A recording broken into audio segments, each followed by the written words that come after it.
for taking the time for joining my webinar. I know it's already 7 p.m. here in California, and some of you are following Central Time and Eastern Time, so thank you. I really appreciate your time. Today, I want to share with you a webinar about multifamily real estate investing while working full-time. So just a disclaimer before we start, this webinar is intended for educational purposes only, and you should not use this as a legal, accounting, or investment advice. I am not trying to sell or solicit any investment opportunities, so please do not invest in anything based on the information I am going to talk about in this webinar unless you speak to a qualified financial professional. First, I want to tell you more about myself. So for those of you who don't know me, my name is Glee Custodio. I have been a nurse for 10 years.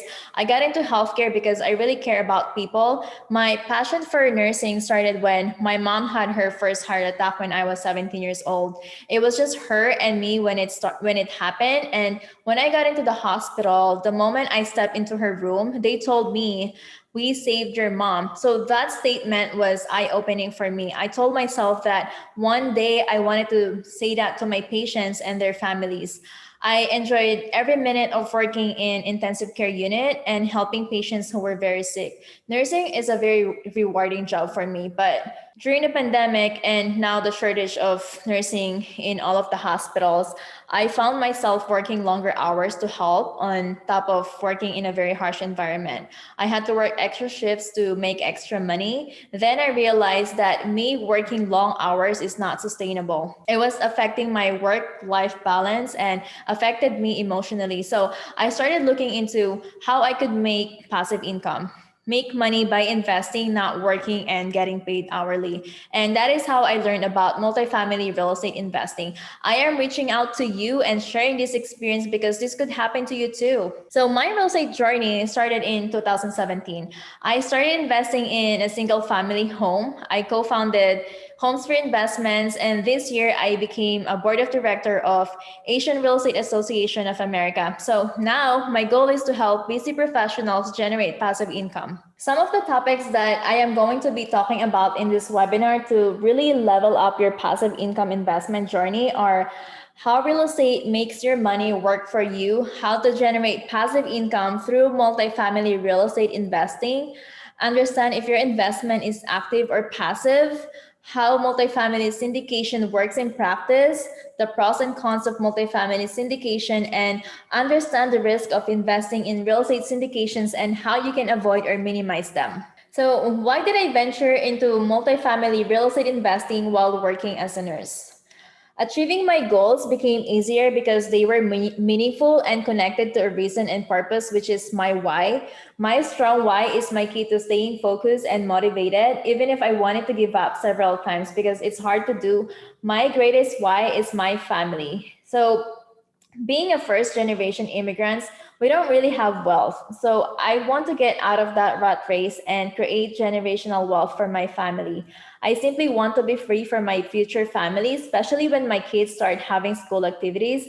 I want to be available for them and spend more time with them. I also found myself working extra shifts on top of my full-time hours just to get by.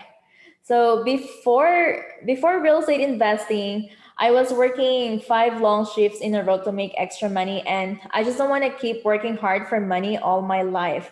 I don't want to keep trading my time and my holidays for money. I simply want to work as a nurse because I want to, not because I have to. And also COVID-19 taught me to have multiple income streams.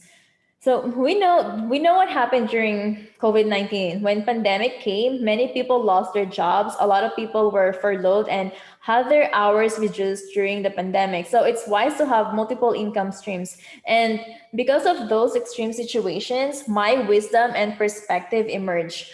I realized that the rare hours I had to recharge at home were my lifeline. And after working 40 hours of nursing work a week, the quality of my care diminished. So by creating passive revenue streams, I could afford to work less but better and actually enjoy myself at work. What actions have I taken to generate passive income? So I started investing in single family home. When I was in nursing school, I knew I wanted real estate. I'm always fascinated by buildings and renovations. I always want to own rental properties, but I didn't have the money to start with. So I started with single family home. I renovated and rented out the rooms. I am an investor myself. I invested in other multifamily syndication deals using self-directed IRA. So for those of you who don't know self-directed IRA, it's basically the same as traditional IRA. The only difference is you have a control where you want to invest your money aside from stocks. Like you can invest your money in real estate, gold, or oil that traditional IRA doesn't allow you to do. That's why it's called self-directed IRA. So now is the time for me to scale up. Doing both healthcare and wealthcare has been the best decision of my professional life. Our ultimate goal is to generate passive income, have your money work for you, have a control of your time and life, and have financial independence. The goal is to create progress no matter how small it is, and eventually it will build momentum. The younger you start, the better. When you invest in income generating assets, you can even use that profit from that investment to pay off your debts or even fund your retirement. So, our first lesson is about how real estate makes your money work for you.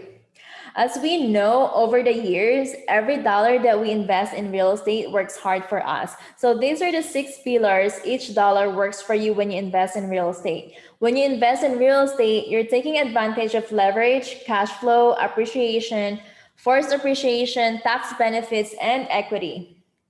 So let's talk about the first pillar, leverage. Leverage is when you don't use your own money. You use someone else's money. For example, you use the bank, your investors, and private lenders. So let's go over an example. Let's say if the rental property is 200,000, you'll put a 20% down payment, which is 40,000, and the bank is going to lend you the remaining 80%. And in some cases, you can even start with as little as 3% as a down payment. Second pillar is cash flow. Cash flow is the money you take home. It is the amount of money you have left after all expenses have been paid. Let's use the rental unit as an example. The tenants pay the monthly rent, which covers all expenses and mortgage payments and provides profits to your investors, which we typically distribute quarterly. What I want you to remember from this pillar is that cash flow is king. And it is important to understand that we prioritize buying rental properties based on the cash flow, not appreciation, although appreciation is a bonus. The third pillar, appreciation. Appreciation means real estate value will go up long term, but short term it can fluctuate. But if you look at historical data, real estate goes up in value and it becomes more profitable. Now that we know appreciation will increase your return on investment, you can force appreciation by doing renovations or adding amenities. So this not only increases appreciation, but can also increase cash flow. And that's what we call force appreciation. Fifth pillar, tax benefits. Our goal here is to take as much profit as possible from this transaction. So far, we have discussed how we increase the value and cash flow. Now we want to talk about how you can lower or avoid taxes. I want to tell you about cost segregation. Similar to forced appreciation, we want to force depreciation when it comes to paying taxes. So what is cost segregation? Cost segregation is a strategy to accelerate depreciation on properties, creating larger losses and decreasing your taxable income. What it means is the structures wear down over time and the government provides us tax credits. But we all know that real estate value goes up rather than down over time and it becomes more profitable. So why do you think rich people own real estate? Because the tax code loves real estate investors. Our last pillar is equity. Equity is your cash flow when you subtract how much you owe from how much you are worth. Your market value of the property is your worth. You subtract mortgages and liens that you owe, and the difference is your equity. For example, let's say the value of your property is $1 million. You subtract 20% down payment that you put, which is 200,000, and let's say you have a balance of 300,000. So that means you have equity available of 500,000. Our next lesson is about generating passive income through multifamily real estate investing. Passive income sounds like a pipe dream for many people. It means that you can make money while you sleep, and it's a great way to build wealth over time. But where do you start? How do you even get started if you don't have any money? So I was in that situation when I was in my early 20s.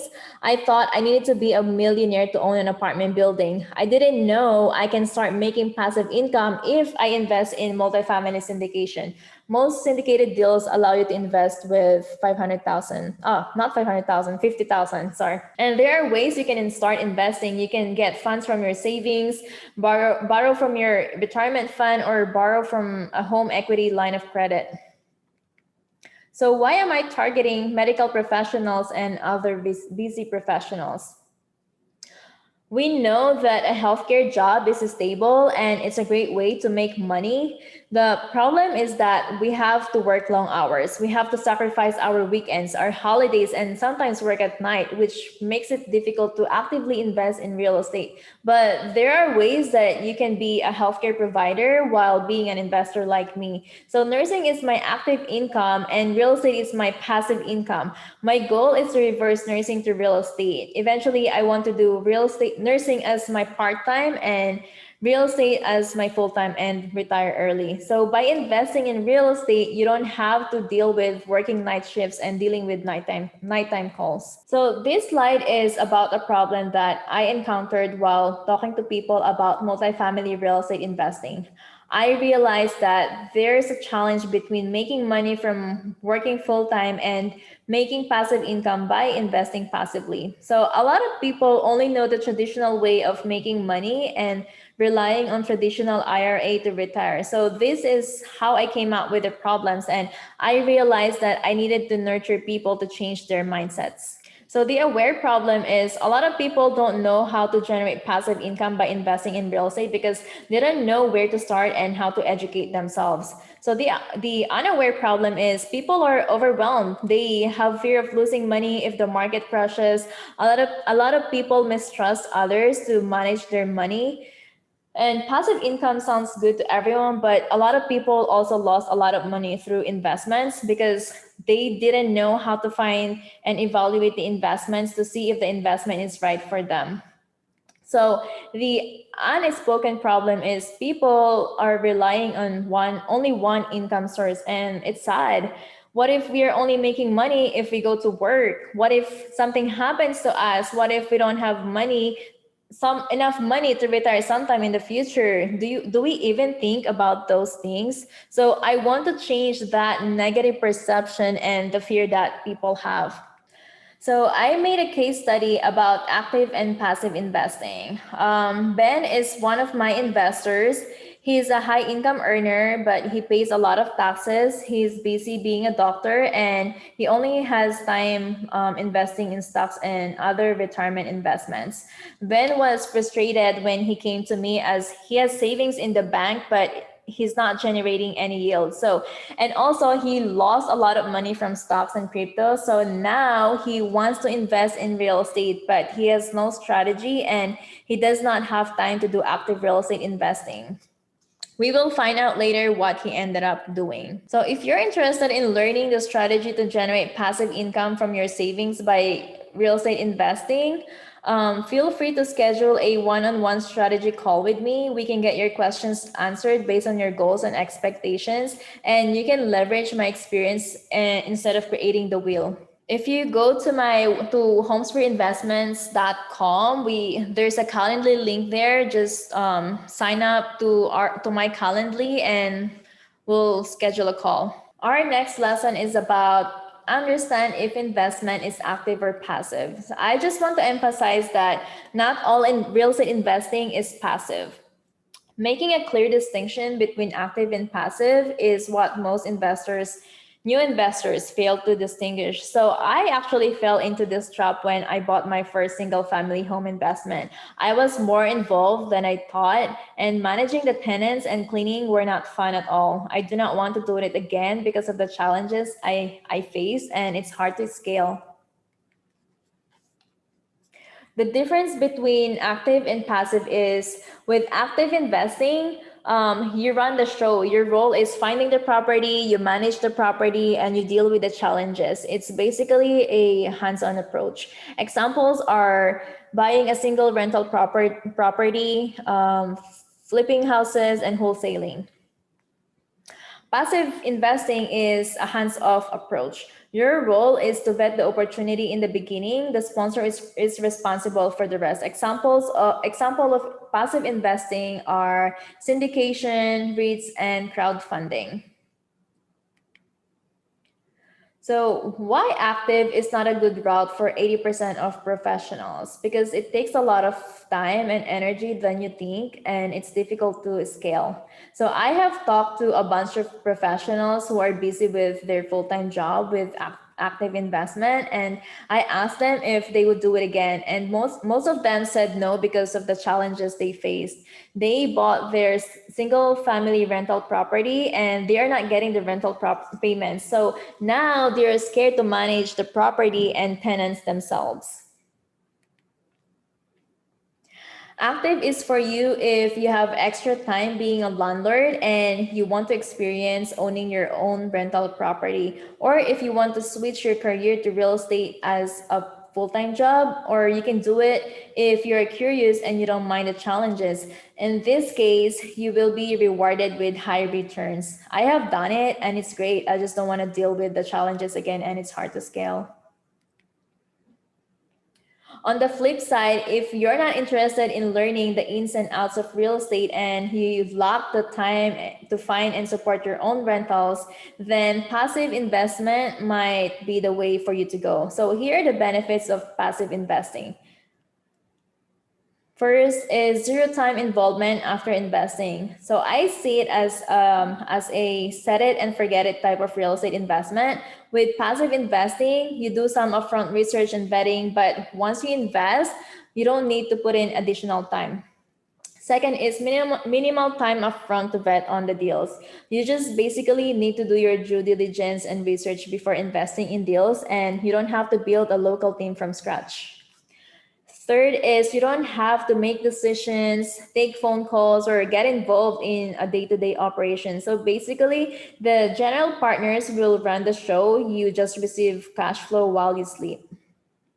Next is tax advantages. So here you'll be able to write off your most of the cash flow distributions you get during the cycle of the investment. Fifth is you limit your liability. Your liability is limited to the amount you invest. So if you invest 50,000, your biggest risk is losing that 50,000, but you cannot lose anything beyond that. So you are not on the hook for the entire value of the property and your other assets would not be at risk. Next is scalable. So active investing is the way I started investing, but it will take me years to scale to get another property by myself. Plus, it's easier to manage 110 units in one complex than 110 rental properties in different locations. And last is diversification is easier. So you get to diversify your portfolio. It takes a lot of time to become an expert in a market, as well as searching for a job growth, job diversity, population growth, and even visiting the properties itself it's very time consuming. So and also you need to build relationships with brokers and management companies, which can be a hassle. So by investing with experienced syndicators, you leverage their experience in the market, allowing you to diversify more quickly and easily. If you're still undecided if you want to be an active or passive investor, I totally get it. But there are a lot of things to consider, and deciding how to best invest your money is a tough decision. So here are the few things you should consider when deciding whether you should be an active or passive real estate investor. First is the 3 T's of real estate. Do you want to deal with the 3 T's of real estate? Tenants, termites, and toilets. So as a landlord, you have to deal with screening your tenants, dealing with your tenants that are not paying rents, marketing your own property, and even rolling out risk leaves to fix or improve the property. So if those things excite you or terrify you, just think about it. Second is time. How much time do you have? Active real estate investing requires time from acquisition throughout the life cycle of the property. With passive investing, you do some upfront research and vetting, but once you invest, you don't need to put in additional time. Third is involvement. What level of involvement and effort are needed? As an active investor, you decide on renovations and home improvements. You screen the tenants, you find your own team. As a passive investor, you put your trusted general partners to do those things. So think of it as an airplane ride. The active investor is the pilot. The passive investors are the passengers. Everyone on the plane is going to the same location, but their levels of control and involvement are different. Next is profits. What kind of potential returns do you expect? So if you're an active investor, you put in time and work, so you're rewarded with high returns. As a passive investor, you share the profit with other people, but that doesn't mean that your profit is lower for being a passive investor. It just depends on the deal, the market, loan terms, and other aspects. Next is risk and liability. What level of risk and liability are you willing to accept? What if something happens to the property and you're going to get sued? So as a passive investor, your liability is limited. You are not held personally liable, and the only worst case scenario that could happen is you lose your original investment, but your other assets are not in jeopardy. And so as an active investor, depending on how you structure it, you could be held liable and the tenants could go after your assets. So it's important to take steps to protect yourself and the assets. Next is paperwork. Are you prepared to do a lot of paperwork, or as an active investor? As a passive investor, you only need to sign up for the document upfront, then you'll read email updates monthly, quarterly financial reports, and deal with K1 form every year when you file your taxes. Number 7 is team. Do you have the right team? As an active investor, you put together your own team. As a passive investor, as a passive real estate investor, you invest in a team that's already put together, so you leverage their experience. Diversification. Are you diversified with your investment? So as an active investor, you may be stuck with only one rental property for a long time. As a passive investor, you can invest your money in a different deals and you just sit back and receive cash flow. On the impact side, you should decide whether you want to have a broad or deeper impact. As an active investor, you can have a deeper relationship with your tenants if that's what you desire. You may end up being friends with your tenants, or even sometimes you can even be you can end up being family with your tenants, but it's hard to do business with friends and family, just FYI. And as a passive investor, because you're able to invest in bigger projects, your money can go further and has the potential to impact your tenants by making their places a nicer place to live. And you don't have direct contact with them. So going back to Ben, I told him to spend more time on the questions and do a little research and pick one strategy, either active or passive for now. Ben, in the end, decided to do passive investments. He decided to invest in syndicated deals because he's already busy with his work schedule, and this saved him time from looking at deals that he wanted to buy directly. You know, you can always switch. It's not like you have to stick with one goal or one strategy, but in the beginning, it's better to have one strategy or 1 year goal. I also know other people doing 10 deals per year in hopes that they will double their money in 5 years without doing anything, instead of doing single rental property on their own.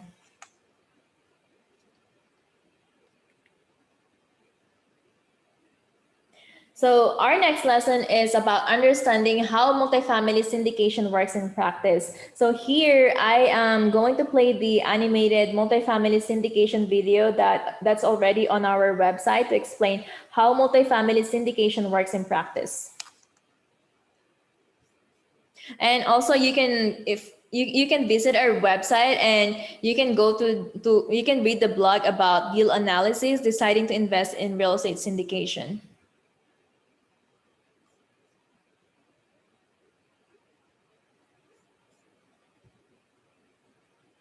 It's frustrating when you find the perfect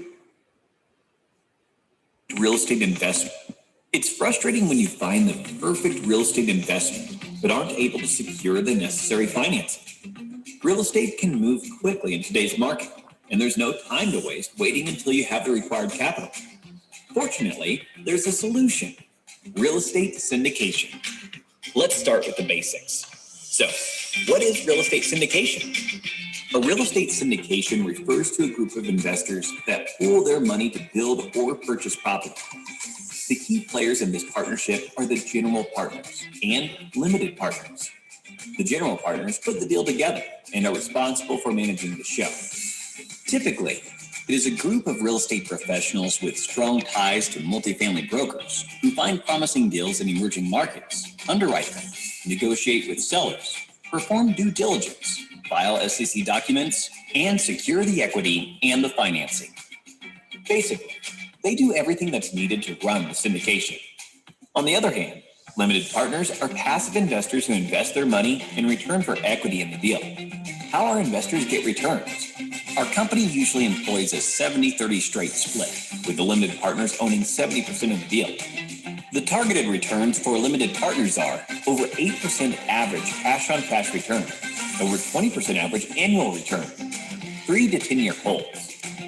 Every quarter, the limited partners will receive distributions, and the general partners will issue an update on the property to keep investors informed on how the investment is performing. At HomeSphere Investments, we specialize in upgrading assets that are in emerging markets to elevate our tenants' living conditions and provide high-yield returns to our investors.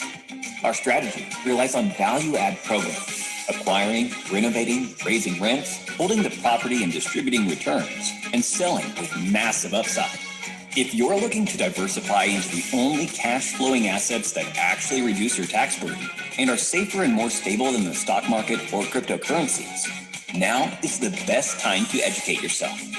Start by visiting our website at homesphereinvestments.com and contact us to find out more about how to partner with us.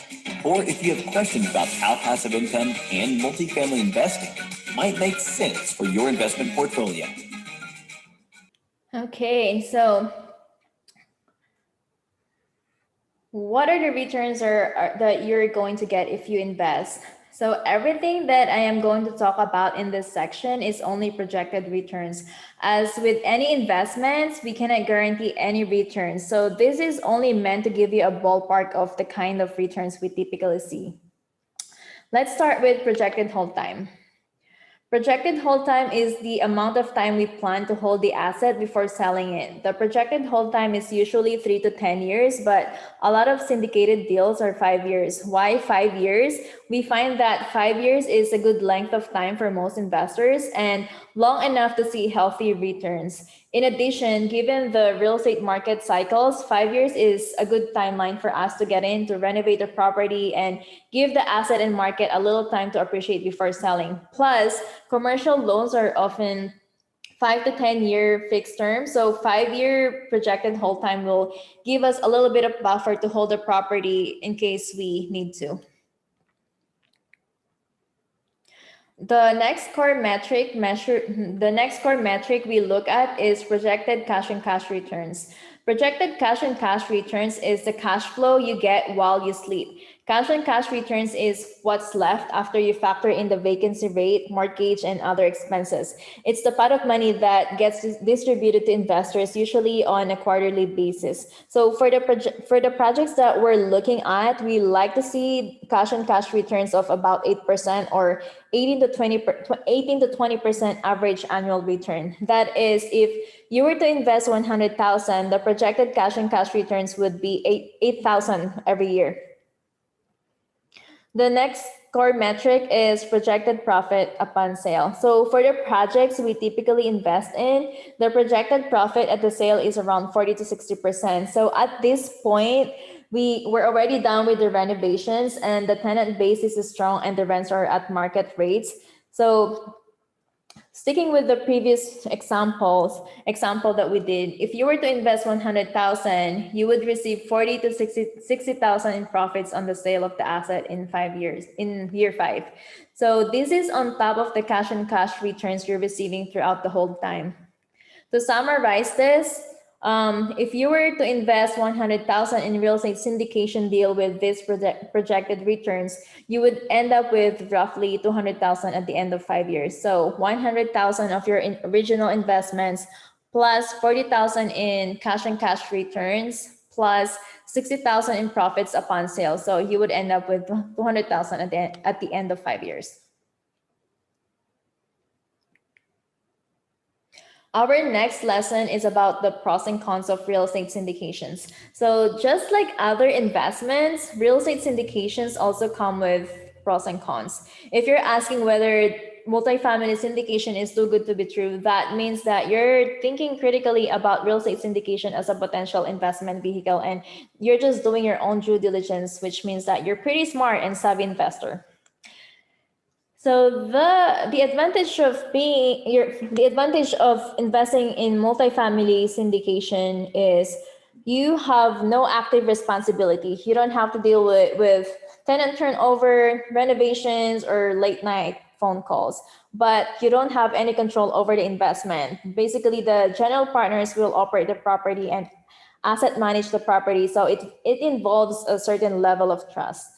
Another advantage is long-term investments with projected hold times of 5 years. So you don't have to think about it for a while. Unlike stocks or crypto, you look at it every morning, but you cannot pull your money out as you do with stocks and cryptocurrencies. And another advantage is you sit back and collect cash flow, but you share the profit, the overall pot of returns with other investors in the deal.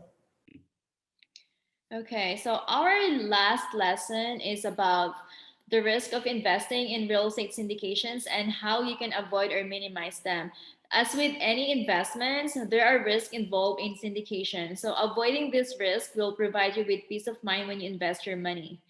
The risk that you can encounter is you could lose your original investment. The risk of losing all your money is slim, but you may not earn the returns projected by the syndicator. So what solutions can you do? You should diversify your investments among different markets as well as different syndicators. Why? Because if we are in a recession, each market would be impacted in different ways. So by spreading your investments across several markets, you will minimize your overall risk. And by investing with different syndicators, you will have the opportunity to participate in deals that have unique investment criteria.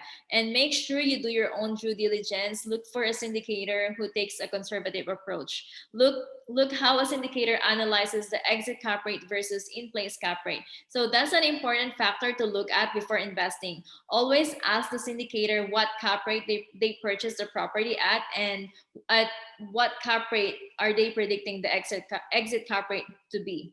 If you're conservative, you want to invest in a deal where the exit cap rate is higher than the in-place or market cap rate. And finally, look at how the syndicator makes their occupancy assumptions. Stating that the occupancy is 98% of 100% is not conservative, and that is not reasonable. Another risk is losing your passive investor status and legal protection. So, never play an active role in managing the asset. The only areas where you should not be passive is doing your due diligence about the deal, the market, and the syndicator. Next, avoid lack of transparency by talking with the syndicator before you invest and have an understanding of how often and in what form they will update you with your investment. Make sure you're okay with monthly updates and financial reports on a quarterly basis as a way of their communication. Next is risk of execution. Invest with investors who have a proven track of record and who prioritize capital preservation. So we partner with sponsors who have years of experience in real estate, and that's how we leverage buying larger properties. And when we choose markets to invest in, we're always looking for areas where there is job growth and population growth. So when you're adding jobs, you're adding people, and when you're adding people, you increase the demand for housing, which in turn leads to increased rents. And also, we're preserving investor capital is always our number one priority above and beyond any shiny projected returns. We also underwrite conservatively and we never count on that market appreciation. We buy based on cash flow, not appreciation. Cash flow is king for us. We also factor in baseline inflation, but anything on top of that is just a bonus. So this is so that even if the market tanks during the course of the hold, we can make sure that the investment can still stay afloat and the investor capital is protected. Last is changing market conditions. That's why you should always diversify your investments in different markets and ensure the loan has a buffer time. Let's say if you have a projected hold time of 5 years, make sure the loan term is at least that long or longer. So there's a buffer in case we need to hold the property longer than intended. Congratulations! If I can do it, you guys can do it. The time to start is now. And make sure, guys, you sign up for our upcoming webinar. Our next webinar would be about investing in multifamily real estate, a beginner's guide. In our next webinar, we're going to talk about the real estate sphere and passive investment analysis and how you can reduce your tax burden with real estate. Thank you. Thank you so much, guys, for staying until the end of the webinar. I really appreciate your time. Thank you.